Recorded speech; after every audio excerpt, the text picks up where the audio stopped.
حضرت ابو ذر رضی اللہ تعالی عنہ فرماتے ہیں کہ رسول اللہ صلی اللہ علیہ وآلہ وسلم نے ارشاد فرمایا کہ اللہ تبارک و تعالی فرماتا ہے میرے بندو، تم دن رات گناہ کرتے ہو اور میں وہ ہوں جو گناہ معاف کرتا ہوں، اور مجھے اس کی کوئی پرواہ بھی نہیں ہے، اس لیے ہے بندو مجھ سے مغفرت طلب کرو، میں تمہیں بخش دوں گا۔ ہے میرے بندو، تم سب بھوکے ہو سوائے اس کے کہ جس کو میں کھلا دوں، اس لیے مجھ سے کھانا طلب کرو، میں تمہیں کھانا دوں گا۔ ہے میرے بندو، تم سب کے سب ننگے ہو سوائے اس کے کہ جس کو میں پہناؤں، اس لیے مجھ سے لباس طلب کرو، میں تمہیں لباس پہناؤں گا۔ ہے میرے بندو، اگر تمہارے اگلے پچھلے تمام انسان اور تمام جنات ایک جگہ پر جمع ہو جائیں اور مجھ سے مانگیں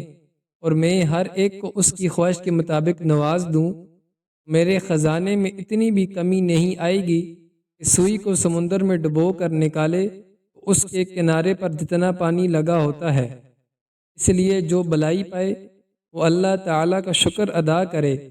اور جو بلائی کے علاوہ کچھ اور پائے اپنے سوا کسی کو ملامت نہ کرے۔ حضرت انس بن مالک رضی اللہ تعالی عنہ فرماتے ہیں،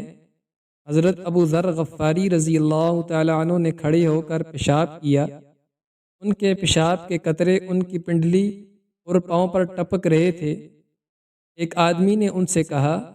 آپ کے پیشاب کے قطرے آپ کی ٹانگ اور پاؤں پر پڑ رہے ہیں۔ آپ رضی اللہ تعالی عنہ نے اس کو کوئی جواب نہ دیا اور کسی آدمی کے گھر سے پانی مانگا، انہوں نے ان کو پانی دیا۔